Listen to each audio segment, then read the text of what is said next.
dear students, my name is Alisha and I welcome you to Success Blueprints. आज का जो हमारा topic है वो है demography and census of MP. ये यूनिट 5 का टॉपिक है।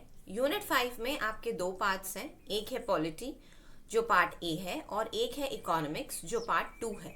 तो हम आज इकोनॉमिक्स ऑफ एमपी के बारे में बात करने वाले हैं, जिसका फर्स्ट टॉपिक है demography and census of MP. ये चीज़ मैं पहले ही क्लियर कर दूं, इस टॉपिक में समझाने वाली बहुत ज़्यादा चीज़ें नहीं हैं, लेकिन याद करने वाले काफ़ी फैक्ट्स एंड फिगर्स हैं। तो हमें यहाँ पे ध्यान देना है कि पॉपुलेशन सेंसस 2011 में कितनी थी, उस हिसाब से कितने मेल्स थे, कितनी फीमेल्स थी। एक चीज़ जो मैं आपको और बता दूं कि सेंसस जो लास्ट हुआ था वो हुआ था 2011 में। नेक्स्ट जो होना था that was suppose to be happening in this year, that is 2021, but क्योंकि कोविड का सिनेरियो है and everything is very haphazard, सारी चीज़ें अफेक्ट हुई हैं, तो सेंसस भी अफेक्ट हुआ है। हमारी जो स्टेट गवर्नमेंट है उसके डिसीजन के हिसाब से अब जो हमारा नेक्स्ट सेंसस होगा वो होगा 2022 में। तो ये चीज़ हमको ध्यान रखनी है। तो चलिए आज का टॉपिक स्टार्ट करते हैं। आई होप कि विजिबल है। पहले मैं पीपीटी के थ्रू आपको पढ़ा रही थी, but that was taking a lot of time.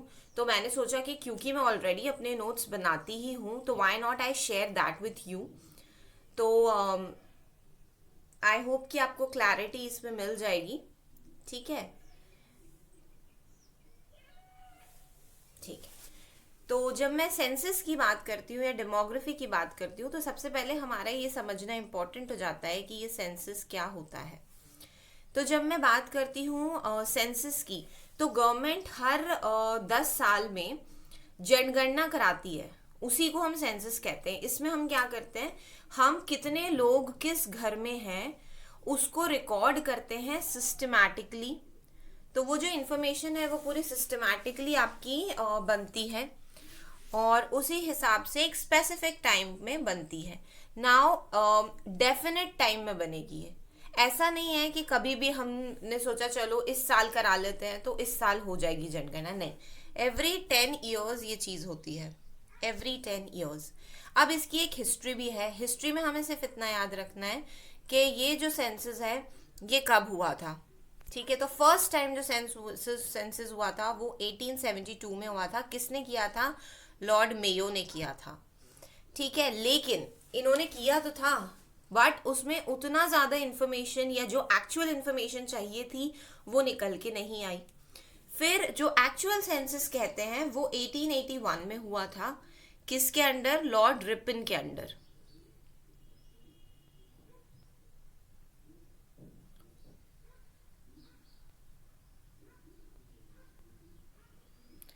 ठीक है, लॉर्ड रिपन ने ये जो है आपका सेंसस कराया था। फिर जब इंडिया में एक एक्ट क्रिएट हुआ and that was census of India act 1948। इसमें ये डिसाइड हुआ कि हर 10 ईयर्स में आपका जो सेंसस है वो करवाया जाएगा। और इसकी रिस्पॉन्सिबिलिटी किसकी है?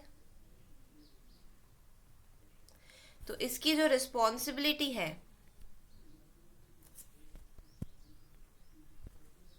वो है रजिस्ट्रार जनरल की। ठीक है,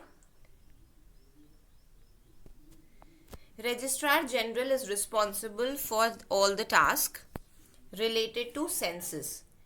ठीक है, फिर दूसरा जो टर्म है दैट इज डेमोग्राफी। डेमोग्राफी हम सब ने सुना हुआ है कि डेमोग्राफी क्या होता है। फिर भी अगर मैं एक्सप्लेन करूं तो जो डेमोग्राफी है, हम ये पढ़ते हैं कि कब कितनी डेथ्स हुई, कब कितने बर्थ्स हुए, कितनी इनकम है लोगों की और किस तरीके से हमारी जो पॉपुलेशन है उसमें चेंज आ रहा है। देखो हर साल क्या होता है, हर साल कई लोगों की डेथ्स होती है। ठीक है, वो भी रिकॉर्ड की जाती हैं। जब कोई बेबी बॉर्न होता है तो वो भी रिकॉर्ड किया जाता है। हम बोलते हैं ना कि इसका जन्म पत्र बनवाया या नहीं, बर्थ सर्टिफिकेट जिसे हम कहते हैं। अगर किसी की डेथ होती है तो वो भी हमें इन्फॉर्म करना पड़ता है, उसका डेथ सर्टिफिकेट बनता है। तो वो सारी चीज़ें इसीलिए होती हैं जिससे कि एक रिकॉर्ड रह सके कि कितने लोग जो हैं वो 2000 एंड मान लो फॉर एग्जांपल 2020, ठीक है, 2020 में कोविड आ गया था, तो हमें ये ध्यान रखना था कि कोविड में कितने लोग ऐसे थे, 2020 में कितने लोग ऐसे थे जिनकी डेथ हुई है।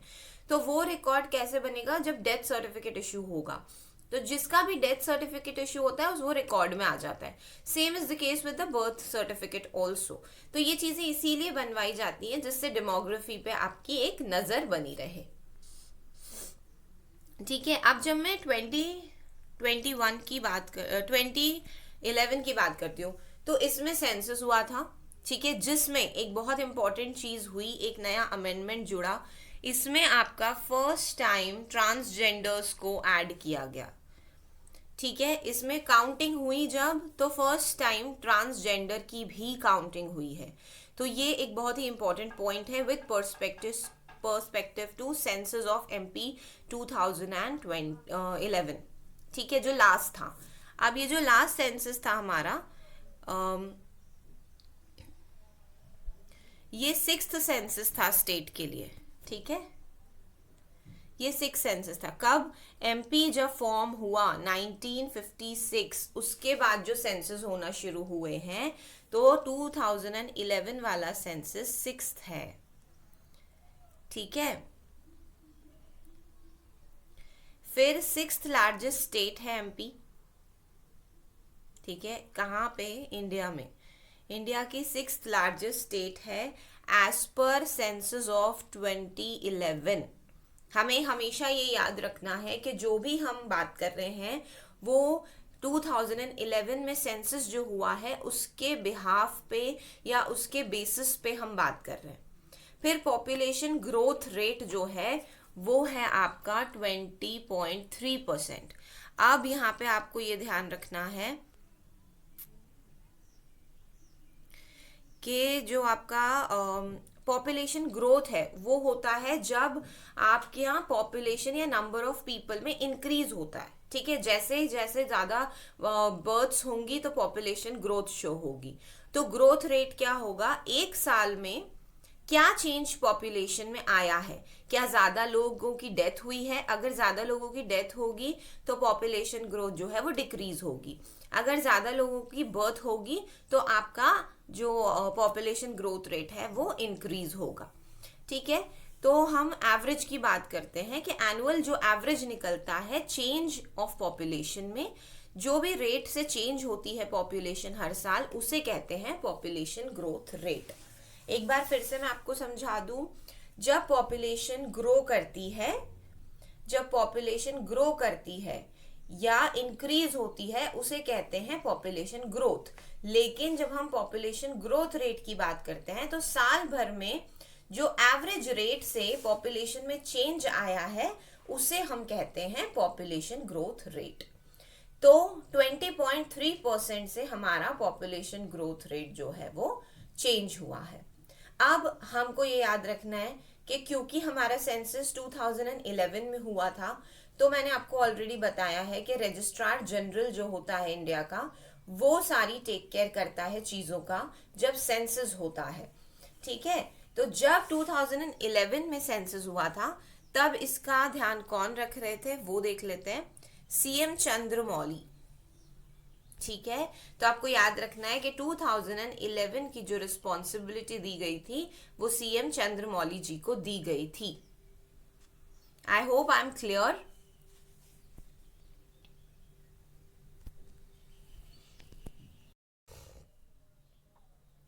ठीक है, तो जब हम सेंसस देखते हैं तो सबसे इंपॉर्टेंट चीज जो हम देखते हैं वो है पॉपुलेशन। ठीक है, अब जब मैं पॉपुलेशन की बात करती हूँ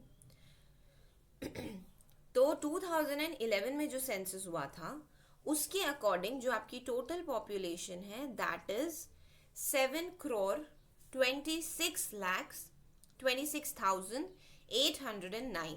ये आपको याद होना चाहिए कि जो आपकी टोटल पॉपुलेशन थी वो थी आपकी 7,26,26,809, जो कि इंडिया का 5.99% है। दैट मीन्स कि 5.99% of population of India stage in MP, belongs to MP rather. ठीक है, तो ये हमें ध्यान रखना है कि ऑलमोस्ट 6% है, बट हम 5.99 ही याद करेंगे, एग्जैक्ट फिगर हम याद करेंगे। देन अब क्योंकि पॉपुलेशन है तो इसमें मेल्स भी होते हैं, फीमेल्स भी होते हैं। तो जो मेल है वो है आपके 3,76,12,306, जो कि टोटल पॉपुलेशन का 51.70% है। ठीक है। और जब मैं फीमेल्स की बात करती हूँ तो फीमेल्स यहाँ पे हैं 3,50,14,503, जो कि 48.30% है। तो ये दोनों ही चीज़ें हमको याद रखनी है। अगर आप फिगर्स बहुत ज़्यादा नहीं याद रख सकते तो भी हमको total population and then percentages याद रखने। ठीक है। तो 51.70% मेल्स हैं और 48.30 जो है वो फीमेल्स हैं। ठीक है। अब नेक्स्ट जो हमें देखना है वो ये है कि मोस्ट पॉपुलेटेड डिस्ट्रिक्ट कौन सी है आपकी, तो वो है Indore. Very very important from exam point of view. सबसे ज्यादा पॉपुलेटेड जो जगह है वो है इंदौर, और जो सबसे लीस्ट है वो है हरदा। अब यहाँ पे एक ट्विस्ट है। ठीक है। 2011 में जब सेंसस हुआ था तो Niwari was not declared as a separate district. तो हरदा जो है वो सबसे लीस्ट पॉपुलेटेड थी, कम पॉपुलेटेड थी, लेकिन 2019 में निवाड़ी को एक डिस्ट्रिक्ट डिक्लेयर कर दिया गया। एंड जो आपका रिजल्ट है उसके बाद वो ये है कि पॉपुलेशन वाइज भी और आपका एरिया वाइज दोनों ही तरीके से निवाड़ी सबसे छोटा डिस्ट्रिक्ट है। लेकिन अगर क्वेश्चन पेपर में आता है एज पर सेंसस 2011, तो हम हरदा ही मार्क करेंगे। इस चीज का बहुत ध्यान रखना है, ये चीज बहुत बड़ी मिस्टेक हो सकती है हमसे। ठीक है। क्योंकि एक्चुअल में अब Niwari is the least populated, but क्योंकि सेंसस में अभी ये डिक्लेयर नहीं हुआ है इसलिए we will mark Harda only. हाँ, 2022 में सेंसस होगा, उसमें निवाड़ी डिक्लेयर हो जाएगा, तो उसके बाद we will be going with Niwari. Okay. तो ये चीज हमको ध्यान रखनी है। ठीक है। अब टोटल पॉपुलेशन में हमने मेल फीमेल देखा है। ठीक है। एक अर्बन रूरल वाली चीज भी होती है। अर्बन मतलब जो लोग सिटी शहरों में रह रहे हैं, जैसे जबलपुर, भोपाल, इंदौर, ग्वालियर। रूरल एरिया मतलब आपका जो विलेजेस हैं। ठीक है। तो अभी मतलब एज क्योंकि India is a state where there are, India is a country जहाँ पे बहुत सारे विलेजेस हैं, तो same is the case with MP also. अगर एमपी की पॉपुलेशन भी देखी जाए तो मैक्सिमम जो है वो रूरल इंडिया में ही रहती है, रूरल एमपी में ही रहती है। तो यहाँ पे भी हम परसेंटेज ही याद रखेंगे। रूरल का जो परसेंटेज है वो है 72.40, और अर्बन का जो परसेंटेज है वो है 27.60। तो मैक्सिमम पॉपुलेशन ऑलमोस्ट 73% पॉपुलेशन आपकी रूरल एरिया में रहती है, और अर्बन एरिया में आपकी 27% रहती है। तो you will always be like कि 27% जो है 27.60% अर्बन पॉपुलेशन है एमपी में, और 72.40% जो है वो आपकी रूरल पॉपुलेशन है। You should never forget this, क्योंकि ये बहुत इंपॉर्टेंट पर्सपेक्टिव है। पॉपुलेशन में हमें याद रखना है कि पॉपुलेशन में 7,26,26,809 हमारी टोटल पॉपुलेशन है। इसमें से 51.70% जो है वो है आपकी मेल पॉपुलेशन, और 48.30% फीमेल पॉपुलेशन है। इसके अलावा जब मैं अर्बन पॉपुलेशन की बात करती हूँ तो अर्बन पॉपुलेशन है आपकी 27.60%, और रूरल पॉपुलेशन है आपकी 72.40%। ठीक है। अब इसके साथ एक और चीज जुड़ती है जो है schedule caste and schedule tribes. हमें पता है कि एमपी में शेड्यूल कास्ट और शेड्यूल ट्राइब्स जो हैं वो भी एग्जिस्ट करते हैं। ठीक है। तो अब हमको यहाँ पे ये ध्यान देना है कि शेड्यूल कास्ट जो है एमपी में वो 36.70% है, मतलब टोटल पॉपुलेशन का 36.70% जो है वो है आपका शेड्यूल्ड कास्ट। ठीक है।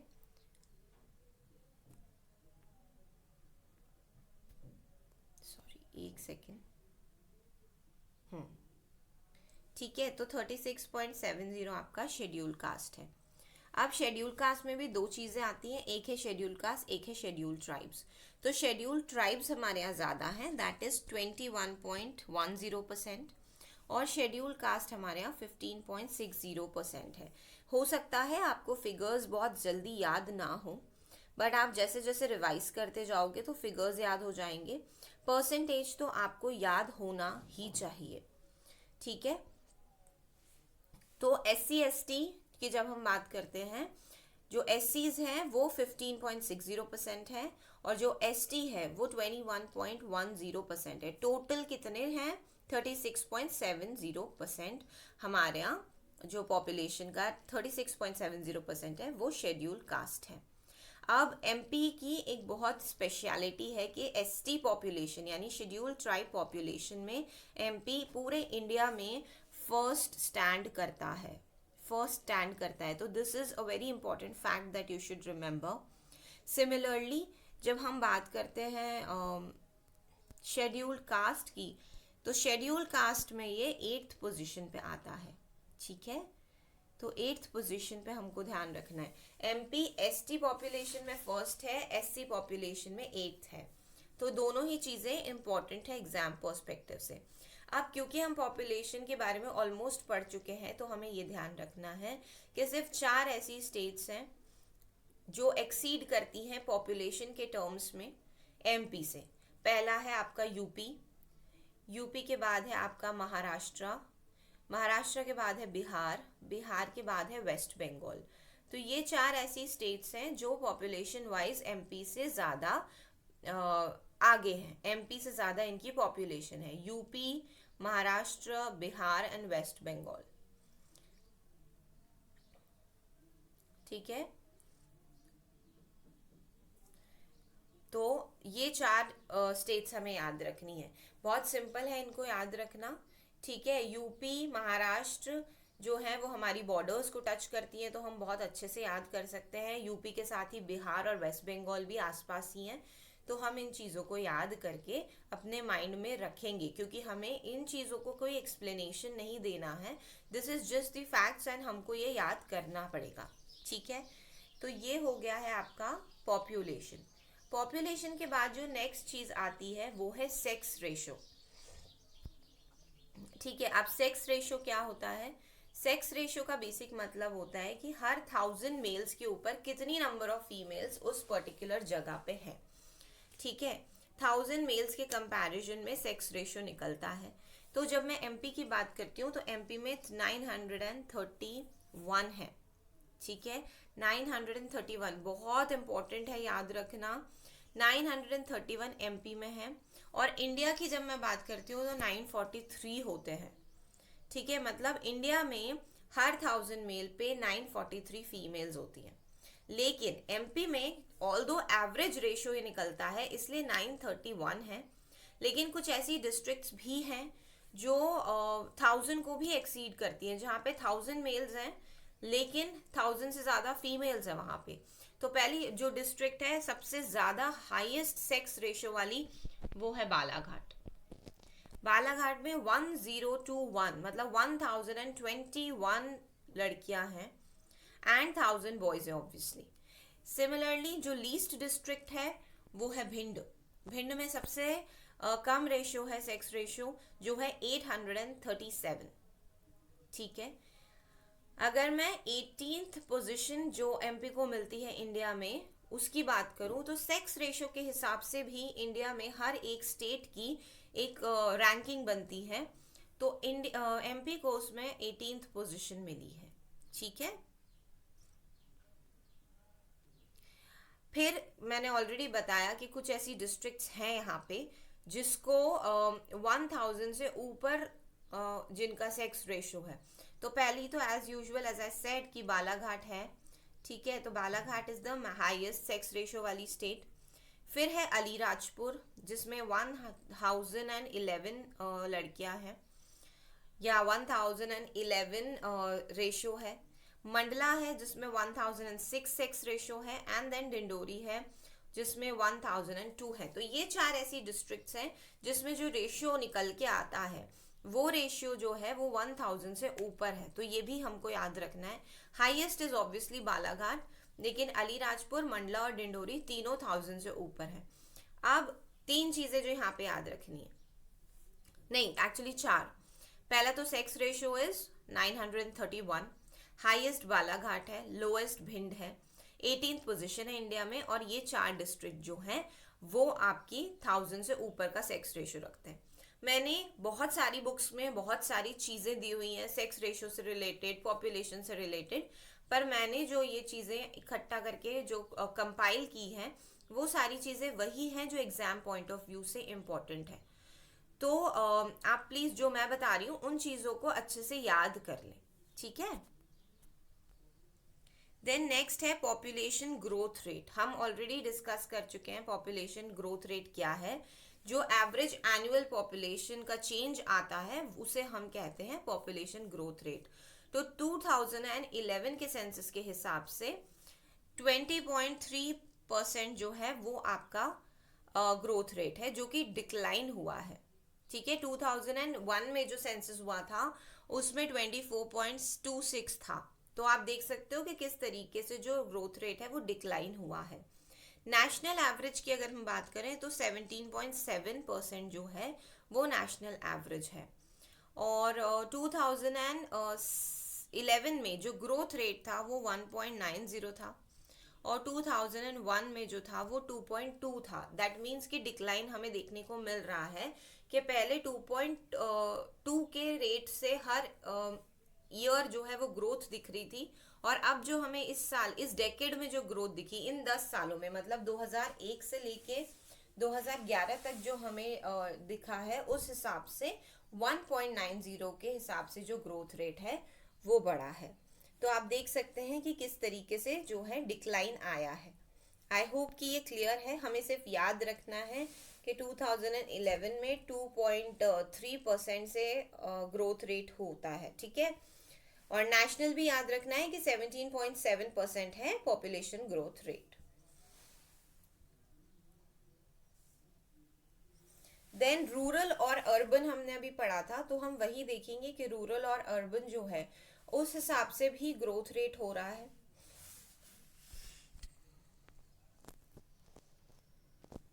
ठीक है। तो ग्रोथ रेट रूरल का कितना है, 18.4 है, 18.4% है। अर्बन का 25.70% है।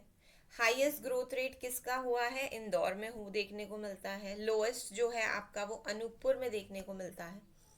3 ऐसी डिस्ट्रिक्ट जिसमें हाईएस्ट ग्रोथ रेट है वो है इंदौर, झाबुआ और भोपाल, और लोएस्ट वाली है अनूपपुर, बैतूल और छिंदवाड़ा।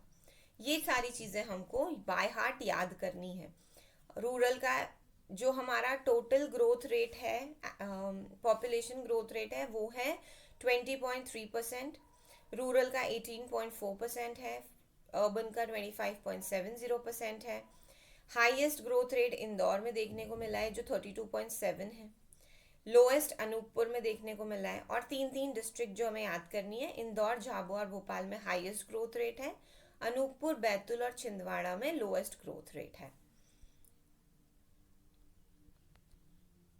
नेक्स्ट है पॉपुलेशन डेंसिटी, ठीक है। पॉपुलेशन डेंसिटी मतलब पर स्क्वायर फीट, पर स्क्वायर किलोमीटर में कितने लोग रहते हैं, कितने लोग एग्जिस्ट करते हैं।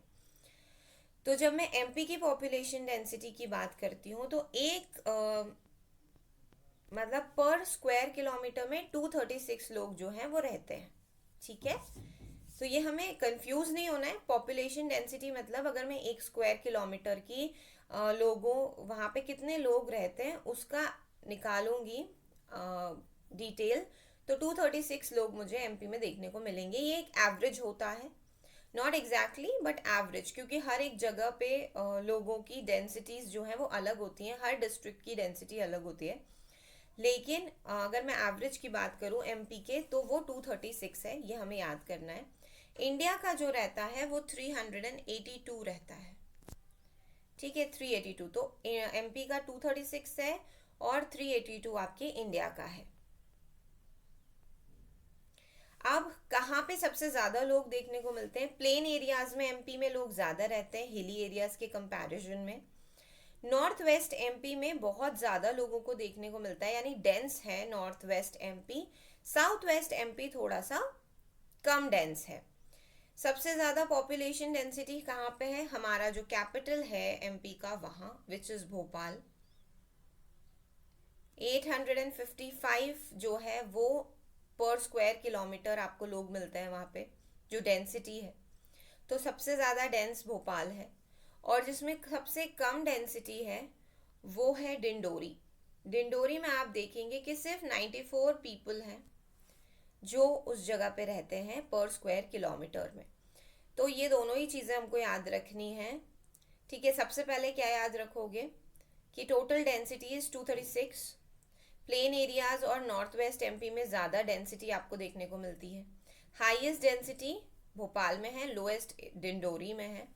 और अगर हम इंडिया की रैंकिंग की बात करें इंडिया में, तो इंडिया में 17th पोजीशन एमपी को मिली है in terms of population density. ठीक है, तो अब हमें यहाँ पे कितनी चीज़ें याद रखनी है? 5। 236 जो है वो पॉपुलेशन डेंसिटी एमपी की। नॉर्थ वेस्ट और प्लेन एरियाज में ज़्यादा लोग मिलते हैं। हाईएस्ट पॉपुलेशन डेंसिटी भोपाल में है, लोएस्ट पॉपुलेशन डिंडोरी में है। और रैंकिंग के हिसाब से एमपी जो है वो 17th पोजीशन होल्ड करता है डेंसिटी वाइज। ठीक है, नेक्स्ट है urban rural population. Urban rural population हम ऑलरेडी देख चुके हैं कि हमारा जो 72.4% था, हमारी जो टोटल पॉपुलेशन है उसमें से 72.40% जो है वो है रूरल पॉपुलेशन एंड 27.60% है हमारी अर्बन पॉपुलेशन। ठीक है, अब इसमें जो रेशियो निकल के आया है, ठीक है, अर्बन रूरल का, वो क्योंकि 27.60 है तो उसको हमने राउंड फिगर में 28 कर दिया, तो 72.40 ऑटोमेटिकली 72 हो गया। तो ratio of rural urban population है आपका 72:28। नेशनल की अगर मैं बात करूं तो वो इससे कम होता है, 69.31% होता है। ठीक है, तो अब रेशियो कंपेयर कैसे होगा? एमपी का रेशियो है 72:28, नेशनल का रेशियो है 69:31। ठीक है, ये हमको याद रखना है। कौन सी ऐसी डिस्ट्रिक्ट है जहाँ पे हाईएस्ट रूरल पॉपुलेशन देखने को मिलती है? रीवा है वो। और हाईएस्ट अर्बन पॉपुलेशन हमें इंदौर में देखने को मिलती है। ठीक है, जहाँ पे 50% से ज़्यादा अर्बन पॉपुलेशन है, वैसी 4 कौन सी सिटीज़ हैं? ये बहुत ईजी है याद रखना, भोपाल, इंदौर, ग्वालियर, जबलपुर। हम सबसे ज़्यादा डेवलप्ड सिटीज़ इन्हें ही कहते हैं एमपी में। तो यहीं पे आपको सबसे ज़्यादा अर्बन पॉपुलेशन देखने को मिलती है जो 50% से ज़्यादा है। बाकी सब में जो पॉपुलेशन है वो 50% से कम है। और एमपी की जो रैंक है इसमें वो 8th है। तो अब हमें याद रखना है रूरल अर्बन रेशियो। पहले तो रूरल अर्बन पॉपुलेशन का परसेंटेज जो हम पहले भी डिस्कस कर चुके हैं वो याद रखना है। रेशियो आपको ऑटोमेटिकली उसी से आपको याद हो जाएगा, 72:28। हाईएस्ट रूरल पॉपुलेशन रीवा में देखने को मिलती है, हाईएस्ट अर्बन पॉपुलेशन हमें इंदौर में देखने को मिलती है।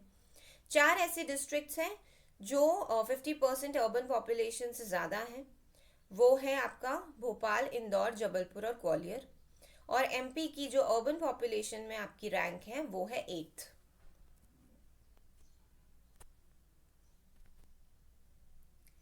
देन हम बात करते हैं लिटरेसी रेट की। ठीक है, लिटरेसी रेट का क्या मतलब होता है कि आपकी स्टेट में कितने लोग पढ़े लिखे हैं। ठीक है, कितने लोग समझ पा रहे हैं चीज़ों को, कितना पढ़ पा रहे हैं और कितना लिख पा रहे हैं, उसे हम कहते हैं लिटरेसी। एमपी की जब मैं बात करती हूँ तो एमपी इसमें आपका आता है 21st पोजीशन पे, मतलब हम काफ़ी पीछे हैं अभी भी।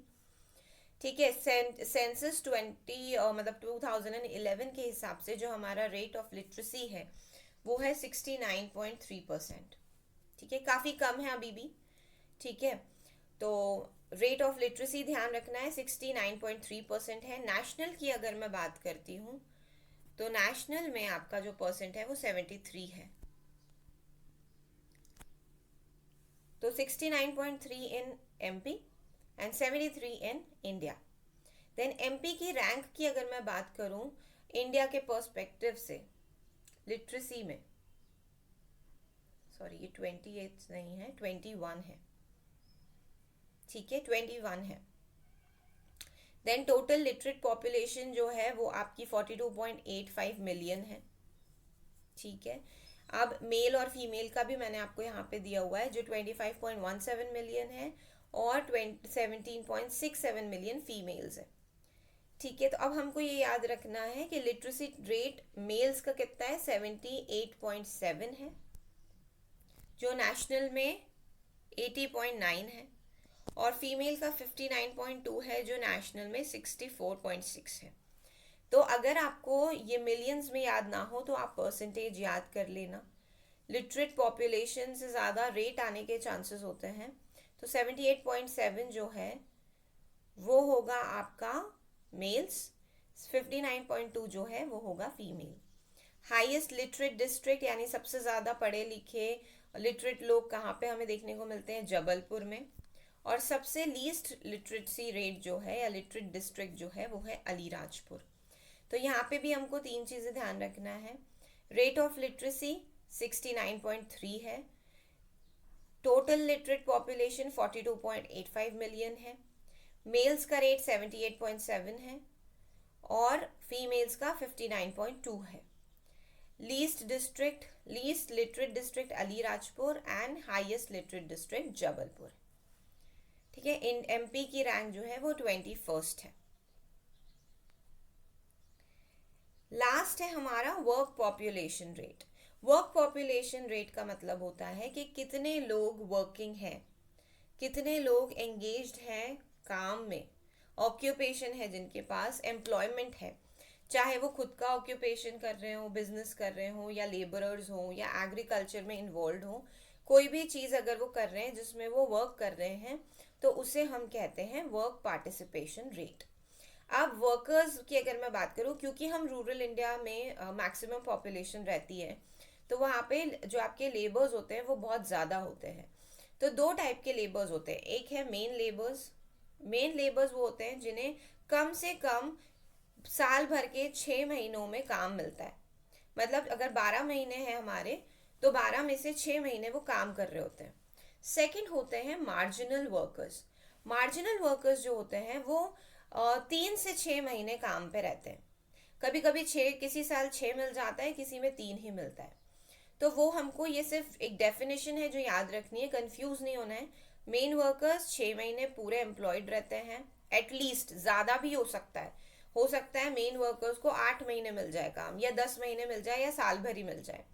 और मार्जिनल वर्कर्स 3 से 6 महीने, ठीक है, 3 महीने भी हो सकते हैं, 5 महीने भी हो सकते हैं, 6 महीने भी हो सकते हैं। देन टोटल वर्किंग पॉपुलेशन जो हमारी है वो है आपकी 31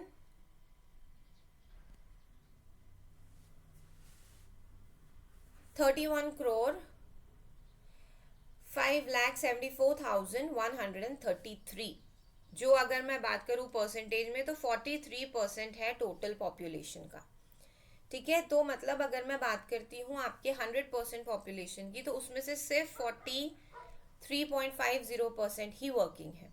अब इस 43.50 में से कितने मेन वर्कर्स हैं, 71% जो है, 71.9 अप्रोक्सीमेटली 72 हो जाता है, वो जो है आपका मेन वर्कर्स हैं। और बाकी जो है वो नॉन, मतलब मार्जिनल वर्कर्स है 28.7, किसमें से 43.50% में से हमने निकाला है। देन जो नॉन वर्किंग पॉपुलेशन है, ऑब्वियसली क्योंकि वर्किंग 43 है तो नॉन वर्किंग 56.52 हो जाएगी। तो अभी भी काफ़ी अनएम्प्लॉयमेंट हमको देखने को यहाँ पे मिल रहा है।